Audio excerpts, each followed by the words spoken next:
ਤੁਸੀਂ online registry ਆਪ ਵੀ ਲਿਖ ਸਕਦੇ ਹੋ। ਗਵਰਨਮੈਂਟ ਵੱਲੋਂ ਲਿਖਿਆ ਹੋਇਆ ਇੱਕ ਜਿਹੜਾ ਡਰਾਫਟ ਮਾਈ ਡੀਡ ਇੱਕ ਆਉਂਦਾ, ਉਹ ਤੇ ਕਲਿੱਕ ਕਰਕੇ ਤਾਂ ਉਹਦੇ ਵਿੱਚ ਸਿੱਧਾ ਸੌਖਾ ਪੰਜਾਬੀ ਚ ਕਰਤੀ ਰਜਿਸਟਰੀ ਵੀ ਆ ਵੇਚਣ ਵਾਲਾ ਆ ਖਰੀਦਣ ਵਾਲਾ, ਇੰਨੇ ਪੈਸੇ ਇਹਦਾ ਕਲੈਕਟਰ ਰੇਟ ਹੈ ਇੰਨਾ, ਤੇ ਹੁਣ ਇਹਦਾ ਮਾਲਕ ਆਹ ਹੋ ਜਾਊਗਾ।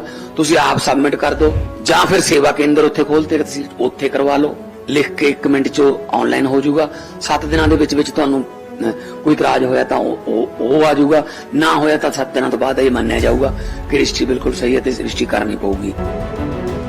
ਮੁੱਖ ਮੰਤਰੀ ਸਰਦਾਰ ਭਗਵੰਤ ਸਿੰਘ ਮਾਨ ਦੀ ਅਗਵਾਈ ਵਾਲੀ ਪੰਜਾਬ ਸਰਕਾਰ ਵੱਲੋਂ ਜਾਇਦਾਦ ਦੀ ਖਰੀਦੋ ਫਰੋਖਤ ਸਮੇਂ ਕਈ ਤਰ੍ਹਾਂ ਦੀ ਖੱਜਲ ਖੁਆਰੀ ਅਤੇ ਰਿਸ਼ਵਤਖੋਰੀ ਨੂੰ ਠੱਲ ਪਾਉਣ ਲਈ ਈਜ਼ੀ ਰਜਿਸਟਰੀ ਦੀ ਸ਼ੁਰੂਆਤ ਕੀਤੀ ਗਈ ਹੈ।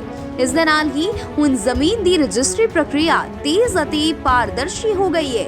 ਨਾਲ ਹੀ ਦਫ਼ਤਰਾਂ ਦੀ ਖੱਜਲ ਖੁਆਰੀ ਤੇ ਏਜੰਟਾਂ ਦੀ ਵਾਧੂ ਲੋੜ ਵੀ ਖਤਮ ਹੋ ਗਈ ਹੈ। ਜ਼ਿਲ੍ਹੇ ਦੀਆਂ ਜਿੰਨੀਆਂ ਵੀ ਤਹਿਸੀਲਾਂ ਨੇ ਜਿੱਥੇ ਮਰਜ਼ੀ ਜਾ ਕੇ ਕਰਾ ਲਿਓ ਰਜਿਸਟਰੀ, ਉਹ ਤਾਂ ਰਿਕਾਰਡ ਤੇ ਚੜ ਜੂਗਾ ਸਾਰਾ। ਇਹਦੇ ਨਾਲ ਇੱਕ ਹੋਰ ਹੋਊਗਾ, ਸਾਨੂੰ ਇਹ ਪਤਾ ਲੱਗੂਗਾ ਵੀ ਕਿਹੜੇ ਤਹਿਸੀਲਦਾਰ ਕੋਲ ਜ਼ਿਆਦਾ ਜਾਂਦੇ ਨੇ, ਤਾਂ ਮਤਲਬ ਠੀਕ ਹੈ ਬੰਦਾ ਉੱਥੇ ਯਕੀਨ ਕਰਦੇ ਆ ਲੋਕ, ਕਿਹੜੇ ਕੋਲ ਜਾਂਦੇ ਨਹੀਂ ਹੈਗੇ, ਫਿਰ ਅਸੀਂ ਦੇਖਾਂਗੇ ਤੇਰੇ ਕੋਲ ਕਿਉਂ ਨਹੀਂ ਹੁੰਦੇ ਬਈ। ਇਸ ਤੋਂ ਇਲਾਵਾ ਲੋਕਾਂ ਦੇ ਕੋਲ ਈਜ਼ੀ ਜਮਾਬੰਦੀ ਪੋਰਟਲ ਦਾ ਵੀ ਬਦਲ ਹੈ, ਜਿਸ ਨਾਲ ਲੋਕ ਘਰ ਬੈਠੇ ਹੀ ਸਰਕਾਰ ਦੁਆਰਾ ਨਿਰਧਾਰਿਤ ਫੀਸ ਜਮ੍ਹਾਂ ਕਰਵਾ ਕੇ ਜ਼ਮੀਨ ਜਾਇਦਾਦ ਦੀ ਫਰਦ ਜਾਂ ਜਮਾਬੰਦੀ ਦੀ ਤਸਦੀਕਸ਼ੁਦਾ ਕਾਪੀ ਆਨਲਾਈਨ ਪ੍ਰਾਪਤ ਕਰ ਸਕਦੇ ਹਨ।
इस देश में 1952 से काम कर रही है।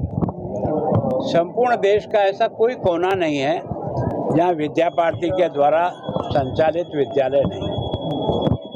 पंजाब में यहाँ सर्व हितकारी समिति के नाम से इन्होंने इसको प्रारंभ करके 122 यहाँ औपचारिक स्कूल है और 294 अनौपचारिक स्कूल है, एक सैनिक स्कूल भी चलाते हैं।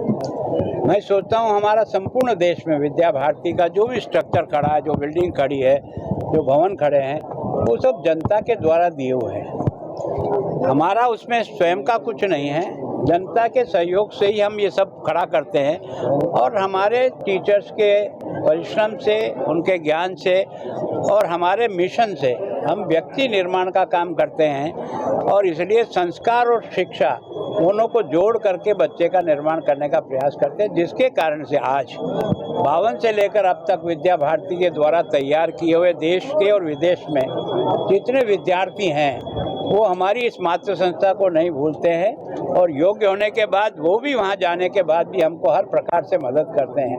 तो हमने कोशिश की है कि शिक्षा के माध्यम से व्यक्ति कैसे अच्छा बने, उसी में मैं आज यहाँ आया हूँ। एक वैन मेरे से पहले जो राज्यपाल महोदय थे पुरोहित साहब, उन्होंने इनको 26-27 लाख रुपया दिया था। ये एक मोबाइल साइंस वैन, ताकि गांव-गांव बच्चों को जाकर के विज्ञान से परिचय कराया जा सके, बच्चों को विज्ञान की तरफ से मोड़ा जा सके।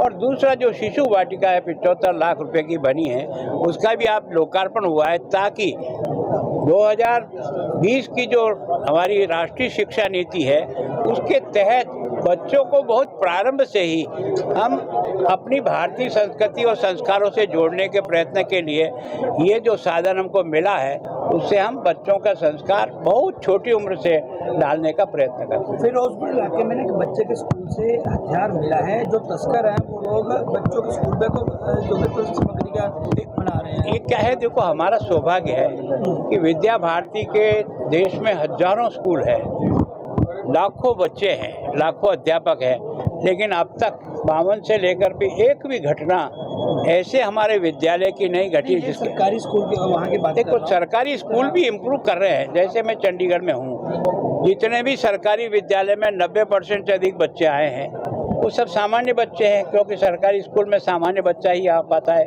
जिसके मदर फादर में हम लोग भी यहाँ खड़े हैं, उनमें से कईयों के बच्चे किसी न किसी निजी शिक्षण संस्था में जा रहा हो, लेकिन जिसका कोई नहीं उसका सरकारी विद्यालय है। तो हमने उन 90% से अधिक बच्चों को भी छांटा है और छांट करके हमने वहाँ की जो अच्छी शिक्षण संस्थाएं हैं, जो कोचिंग सेंटर चलाती है, जहाँ IAS IPS तैयार करते हैं, डॉक्टर तैयार करते हैं, इंजीनियर, उनसे हमने हर एक के 10-10, 12-12 विद्यालयों को जोड़ करके आगे कोशिश। सर एक सवाल है तो वो जो लोग हैं ना जो नशा तस्कर है या हथियार तस्करी करते हैं, उन्होंने बच्चों का सहारा लेना शुरू कर दिया। देखो मैं सोचता हूँ कि सामान्यतः अब उनके ऊपर इतना शिकंजा कस गया है कि वो जानते हैं कि अब बड़ा व्यक्ति, बड़ी महिलाएं जो अब तक हमारे कैरियर का काम करती थी, अब वो संभव नहीं हो रहा है बहुत तरह। तो उसके कारण से अब उन्होंने छोटे बच्चे जिन पर सामान्यतः आदमी कभी शंका नहीं करेगा उनका सहारा ले रहे, लेकिन हम शिक्षा के इस विद्यालयों को जोड़ करके ही उन बच्चों को स्वयं तैयार करेंगे कि वही इसके विद्रोह में खड़े हो जाएंगे। सर एक सवाल है, IPS स्टूडेंट की मौत के मामले को आप कैसे देख रहे हैं सर? देखो मैं सोचता हूँ ये जांच का विषय है, इसके बारे में कोई कमेंट्स करना उचित नहीं है। जो FIR दर्ज करनी वो कर ली, जांच कमेटी बनानी वो कमेटी बना दी, वो जो रिपोर्ट देगी। दबाव बनाया जा रहा, मामले को दबाया जा रहा है। देखो मैं सोचता हूँ हमारा काम कानून के अनुसार काम करने का है, हमारा